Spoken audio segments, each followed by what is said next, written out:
Hi everyone, this is Abin from Everything You Want to Know About Apple. This is our iPhone tips and tricks part 3 ആണ് നമ്മൾ ചെയ്യുന്നത്. Part 1 ഉം 2 ഉം നമ്മൾ already ചെയ്തിട്ടുണ്ടായിരുന്നു. അതിന്റെ വീഡിയോ ലിങ്ക് ഞാൻ നമ്മുടെ ഡിസ്ക്രിപ്ഷൻ ബോക്സിലും അതേപോലെ ഈ ഐ ബട്ടണിലും കൊടുത്തേക്കാം. ആ വീഡിയോസ് കാണാത്തവർ ഇപ്പോൾ തന്നെ ആ വീഡിയോസ് കാണാം. ഉറപ്പായിട്ടും നിങ്ങൾക്ക് പുതിയ ടിപ്സ് ആൻഡ് ട്രിക്സും ആ വീഡിയോയിൽ നിന്ന് കിട്ടുന്നതാണ്. അപ്പോൾ അതിനു മുമ്പ് നിങ്ങളെ എല്ലാവരെയും ഞാൻ നമ്മുടെ ടെലിഗ്രാം കമ്മ്യൂണിറ്റിയിലേക്ക് ഇൻവൈറ്റ് ചെയ്യുകയാണ്. ഇപ്പോൾ തന്നെ ആ ഒരു ഗോൾഡൻ ഓപ്പർച്യൂണിറ്റി നിങ്ങൾ യൂസ് ചെയ്യുക. അവിടെ ജോയിൻ ചെയ്താൽ ടിപ്സും ട്രിക്സും ലീക്സും റൂമേഴ്സും അതേപോലെ നിങ്ങൾക്കുള്ള ഡൗട്ട്സും റിയൽ ടൈമായിട്ട് ചോദിക്കാൻ പറ്റുന്നതാണ്. അവിടെ ജോയിൻ ചെയ്യാൻ ലിങ്ക് ഞാൻ നമ്മുടെ ഡിസ്ക്രിപ്ഷൻ ബോക്സിൽ കൊടുത്തേക്കാം. അല്ലെങ്കിൽ ഈ ഒരു QR കോഡ് നിങ്ങൾ സ്കാൻ ചെയ്താൽ ഇപ്പോൾ തന്നെ ഒരു ടെലിഗ്രാം ആപ്പിൾ മെമ്പറായിട്ട് ജോയിൻ ചെയ്യാൻ പറ്റുന്നതാണ്. അപ്പോൾ നമ്മുടെ iPhone tips and tricks part 3.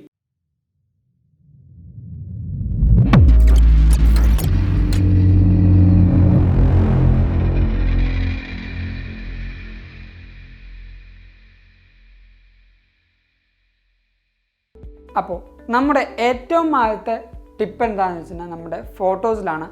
നമ്മുടെ ഫോട്ടോസ് നമുക്ക് ഓരോ ഫോട്ടോസ് സെലക്ട് ചെയ്യുന്നതിന് പകരം മൾട്ടിപ്പിൾ സെലക്ട് നമുക്ക് ചെയ്യാൻ പറ്റും.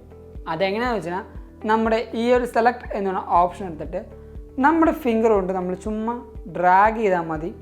അപ്പോൾ മൾട്ടിപ്പിൾ സെലക്ട് ഈസി ആയിട്ട് നമുക്ക് ചെയ്യാൻ പറ്റുന്നതാണ്. അപ്പോൾ ഇതേപോലെ നമ്മുടെ ഫോട്ടോസ് സെലക്ട് ചെയ്യണമെങ്കിൽ സെലക്ട് ചെയ്യുക, അത് കഴിഞ്ഞിട്ട് ഡ്രാഗ് ചെയ്യുക. ഇത്രയും സിമ്പിളാണ് നമുക്കൊരു ഫോട്ടോസ് മൾട്ടിപ്പിൾ സെലക്ട് ചെയ്യുക. അടുത്ത ടിപ്പ് നമ്മുടെ 2 ഫിംഗേഴ്സ് ടിപ്പാണ്. അതായത് ഇപ്പോൾ നിങ്ങൾ മെസ്സേജ് ആപ്പിലേക്ക് ചെന്നു, അല്ലെങ്കിൽ ഇതേപോലെ ലിസ്റ്റഡ് ആയിട്ടിരിക്കുന്ന ഏതെങ്കിലും ഒരു കോണ്ടൻറ്റിൽ ചെന്നു. അപ്പോൾ നിങ്ങൾക്ക് മൾട്ടിപ്പിൾ സെലക്ട് ചെയ്യണമെങ്കിൽ സിമ്പിളായിട്ട് നിങ്ങളുടെ 2 ഫിംഗേഴ്സ് എടുക്കുക, അവിടുന്ന് സ്വൈപ്പ് ചെയ്യുക താഴത്തേക്ക്. സ്വൈപ്പ് ചെയ്യുമ്പോൾ നമ്മുടെ എല്ലാ കോണ്ടൻറ്റും ഇതേപോലെ നമുക്ക് സെലക്ട് ആവും. ഇത് ഡീസെലക്ട് ചെയ്യണമെങ്കിൽ ജസ്റ്റ് നമ്മൾ 2 ഫിംഗേഴ്സ് കൊണ്ട് പൊക്കത്തേക്ക് സ്വൈപ്പ് ഡൗൺ ചെയ്താൽ മതി. അത് നമുക്ക് ഓട്ടോമാറ്റിക്കലി അത് അൺടിക്ക് ആവുകയും ചെയ്യും.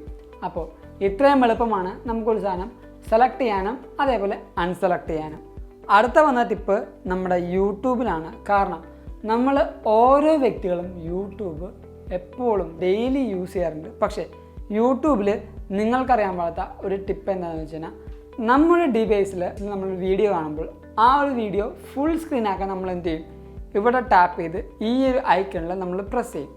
അപ്പോൾ നമ്മുടെ വീഡിയോ ഫുൾ റേഷ്യോയിൽ നമുക്ക് ആ ഒരു വീഡിയോ കാണാൻ പറ്റും. പക്ഷേ ഈ ഒരു സ്ക്രീൻ എളുപ്പത്തിന് ചെറുതാക്കാനും വലുതാക്കാനും പറ്റും. അതെങ്ങനെയാണെന്ന് ചോദിച്ചാൽ നമ്മുടെ സ്ക്രീനിൽ ജസ്റ്റ് ഒന്ന് സ്വൈപ്പ് ഡൗൺ ചെയ്താൽ നമ്മുടെ ആ ഒരു വീഡിയോ ചെറിയ സ്ക്രീൻ റേഷ്യോയിലേക്ക് ആവുന്നതാണ്. ഇതെങ്ങനെ വലുതാക്കുമെന്ന് വെച്ചാൽ നമ്മുടെ ആ ഒരു വീഡിയോയുടെ സ്ക്രീനിൽ ജസ്റ്റ് സ്വൈപ്പ് അപ്പ് ചെയ്യുക, നമ്മുടെ ആ ഒരു വീഡിയോയുടെ സ്ക്രീൻ വലിയ റേഷ്യോയിലേക്ക് മാറുകയും ചെയ്യും. ഇത്രയും എളുപ്പമാണ് നമ്മുടെ യൂട്യൂബിൽ നമ്മുടെ സ്ക്രീൻ വലുതാക്കാനും അല്ലെങ്കിൽ ചെറുതാക്കാനും. ഫുൾ സ്ക്രീൻ ആക്കാൻ ഇനി ഇതേപോലെ ടാപ്പ് ചെയ്ത് ഈ ഒരു ഐക്കണിൽ ക്ലിക്ക് ചെയ്ത് ഇത്രയും ബുദ്ധിമുട്ടൊന്നും വേണ്ട. ജസ്റ്റ് ഞാൻ പറഞ്ഞ ഈ ഒരു ടിപ്പ് ഇപ്പോൾ നിങ്ങൾ കാണുന്ന ഈ ഒരു യൂട്യൂബ് വീഡിയോയിൽ തന്നെ ട്രൈ ചെയ്ത് നോക്കുക. അടുത്ത ടിപ്പ് നമ്മുടെ ജിമെയിലാണ്. കാരണം നമ്മുടെ ജിമെയിൽ ചില സാഹചര്യങ്ങളിൽ പല സ്ഥലത്തും നമുക്ക് സബ്മിറ്റ് ചെയ്യേണ്ടി വരും. അതുകൊണ്ട് തന്നെ നിരവധിയായ അഡ്വർടൈസ്മെൻറ്റും പലവിധമായ കോണ്ടൻറ്റുകളും നമ്മുടെ മെയിലായിട്ട് വരാറുണ്ട്. പക്ഷേ ഈ ഓരോ കോണ്ടൻറ്റും നമുക്ക് ബ്ലോക്ക് ചെയ്യാൻ പറ്റും. അതെങ്ങനെയാണെന്ന് വെച്ചാൽ നമ്മൾ മെയിൽ ആപ്ലിക്കേഷൻ ഇല്ല. അപ്പോൾ കുറേ മെയിൽസ് നമുക്ക് വന്നിട്ടുണ്ടാകും. അതിൽ കുറേ ബഗ്സുകളും അതേപോലെ വേണ്ടാത്ത കുറേ മെയിലുകളും ഉണ്ടാകും. അപ്പോൾ അത് നമ്മൾ എങ്ങനെയാണ് ബ്ലോക്ക് ചെയ്യേണ്ടതെന്ന് വെച്ചാൽ ആ ഒരു മെയിലിലേക്ക് ചെല്ലുക, ഇവിടെ ഫ്രമ്മും ടൂവും ഉണ്ടാവും. ആ ഒരു ഫ്രമ്മിൽ ജസ്റ്റ് നമ്മൾ ടാപ്പ് ചെയ്യുക. ടാപ്പ് ചെയ്യുമ്പോൾ നമുക്ക് ഇങ്ങനത്തെ ഒരു ഇൻ്റർഫേസ് വരുന്നതായിരിക്കും. ഇതിൽ നമുക്ക് ബ്ലോക്ക് ദിസ് കോണ്ടാക്ട് എന്നൊരു ഓപ്ഷൻ ഉണ്ടാവും. അത് ജസ്റ്റ് ടാപ്പ് ചെയ്യുക. അതിനുശേഷം നമ്മൾ ഈ ഒരു കോണ്ടൻറ്റ് ബ്ലോക്ക് ചെയ്താൽ പിന്നീട് നമുക്ക് ആ ഒരു മെയിൽ അഡ്രസ്സ് എന്ന് പറയുന്ന എല്ലാ മെയിലും ബ്ലോക്ക് ആവുന്നതായിരിക്കും. പിന്നെ നമുക്ക് ആ ഒരു അഡ്രസ്സ് എന്ന് പറയുന്ന ഒരു മെയിലും നമ്മുടെ ജിമെയിലിലേക്ക് ഡെലിവറി ആവുന്നതല്ല. അപ്പോൾ ഈ ഒരു ടിപ്പ് നിങ്ങൾ പേഴ്സണലി എന്തായാലും യൂസ് ചെയ്ത് നോക്കുക. കാരണം ഇഷ്ടംപോലെ ആൾക്കാർക്ക് ഇതേപോലെ സ്പാം മെയിൽസ് വരാറുണ്ട്. അടുത്തതാണ് നമ്മുടെ ഫോക്കസ് ഐക്കൺ മാറ്റുന്നത്. ഇപ്പോൾ ഞാൻ ഡു നോട്ട് ഡിസ്റ്റർബ് ഇടുമ്പോൾ എൻ്റെ ഐക്കൺ ഈ ഒരു ഡു നോട്ട് ഡിസ്റ്റർബ് എന്ന് പറഞ്ഞ മോഡലിൻ്റെ ആ ഒരു ഐക്കണിലേക്ക് മാറാറുണ്ട്. പക്ഷേ നിങ്ങൾക്ക് ആ ഒരു ഫോക്കസ് ഐക്കൺ കസ്റ്റമൈസ് ചെയ്യാൻ പറ്റും. അത് എങ്ങനെയാണെന്ന് വെച്ച് കഴിഞ്ഞാൽ നിങ്ങളുടെ സെറ്റിങ്സിലേക്ക് പോവുക, അവിടുന്ന് നേരെ ഫോക്കസ് എന്ന് പറഞ്ഞാൽ ഈ ഒരു ഓപ്ഷനിലേക്ക് കയറുക. അതിനുശേഷം നിങ്ങൾ ഒരു പുതിയ ഫോക്കസ് മോഡ് ക്രിയേറ്റ് ചെയ്യുക. അത് ക്രിയേറ്റ് ചെയ്യാൻ ജസ്റ്റ് ആ ഒരു പ്ലസ് ബട്ടണിൽ ടാപ്പ് ചെയ്യുക. അതിനുശേഷം കസ്റ്റം എന്ന് പറഞ്ഞ ഓപ്ഷൻ സെലക്ട് ചെയ്യുക. ഇവിടെ നമുക്ക് നിരവധിയായ ഇമോജീസ് അവൈലബിൾ ആയിരിക്കും. ആ ഒരു ഇമോജീസ് നിങ്ങൾക്ക് ഇഷ്ടപ്പെട്ട ഏതെങ്കിലും ഇമോജി നിങ്ങൾ സെലക്ട് ചെയ്യുക. ഞാനിപ്പോൾ ഈ ഒരു ഐക്കൺ സെലക്ട് ചെയ്തു. അതിനുശേഷം ഞാൻ കളറ് യെല്ലോ കൊടുത്തു. ഇപ്പോൾ എനിക്കിവിടെ കാണാം എൻ്റെ ആ ഒരു ഫോക്കസ് മോഡിൻ്റെ കളറ്. അതിനുശേഷം ഞാൻ ജസ്റ്റ് ആ ഒരു ഫോക്കസ് മോഡിന് ഫൺ എന്ന് പറഞ്ഞ് പേരും കൊടുത്തു. അപ്പോൾ അടുത്തത് നമ്മൾ നെക്സ്റ്റ് ടാപ്പ് ചെയ്യുക. ഇപ്പോൾ നിങ്ങൾക്ക് കാണാൻ പറ്റും എത്ര പേരെ നിങ്ങൾക്ക് ഈ ഒരു കോൺടാക്റ്റ് ലിസ്റ്റിലേക്ക്, അതായത് നമ്മുടെ കോൺടാക്റ്റ് ലിസ്റ്റിലേക്ക്, നമുക്ക് കോൾ വരുന്ന കോൺടാക്റ്റ് ലിസ്റ്റിലേക്ക് ആഡ് ചെയ്യണം എന്ന് ചോദിക്കും. അത് ഫേവറേറ്റ്സ് ആണെങ്കിൽ അത് മാറ്റിയിട്ട് ഓൾ കോൺടാക്ട്സ് എന്നിടുക. കാരണം നമുക്ക് അത് ജസ്റ്റ് ഒരു ഫണ്ണിന് വേണ്ടി മാത്രമാണ് ഈ ഒരു മോഡ് നമ്മളിടുന്നത്. അതിനുശേഷം ഡൺ ചെയ്യുക. അത് കഴിഞ്ഞതിന് നമ്മൾ അലോ ചെയ്യുക. അലോ ചെയ്യുമ്പോൾ നമ്മുടെ കുറേ ആപ്ലിക്കേഷൻസിൻ്റെ കാര്യം നമ്മുടെ അടുത്ത് ചോദിക്കും. നമ്മൾ ജസ്റ്റ് ഫണ്ണായിട്ട്, അതായത് ഇവിടെ ഒരു ഐക്കൺ മാറാൻ വേണ്ടി മാത്രമാണ് ഈ ഒരു കാര്യം ചെയ്യുന്നത്. അതുകൊണ്ട് ഈ ആപ്ലിക്കേഷൻസൊക്കെ നിങ്ങൾ നോക്കിയിട്ട് ഏതൊക്കെ ആപ്ലിക്കേഷൻസ് വേണം എന്ന് നിങ്ങളുടെ ഇഷ്ടത്തിന് നിങ്ങൾ സെലക്ട് ചെയ്യുക. അതിനുശേഷം ജസ്റ്റ് അലോ കൊടുക്കുക. ഫോക്കസ് ഈസ് റെഡി എന്ന് പറയും. അതിനുശേഷം നമ്മൾ ഡൺ കൊടുക്കുമ്പോൾ നമുക്ക് ആ ഒരു ഫോക്കസ് മോഡ് ഇവിടെ ക്രിയേറ്റ് ആയിരിക്കുന്നത് കാണാം.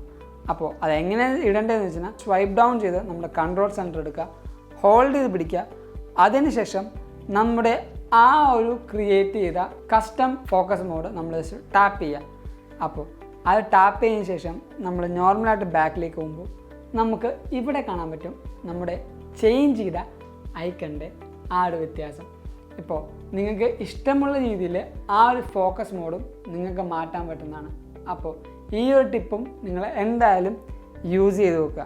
അടുത്ത ടിപ്പ് നമുക്ക് വരുന്നത് എന്താണെന്ന് വെച്ചാൽ നമ്മൾ നിരവധിയായ മെസ്സേജ് ചെയ്യുമ്പോൾ ചിലവരുടെ മെസ്സേജസിൽ നമുക്കൊരു ഇമോജി, അതായത് ഒരു ടെക്സ്റ്റ് റീപ്ലേസ്മെൻറ്റ് കാണാൻ പറ്റും. അത് എങ്ങനെയാണ് ചെയ്യുന്നത് വെച്ചാൽ നമ്മൾ ജനറലി പോവുക.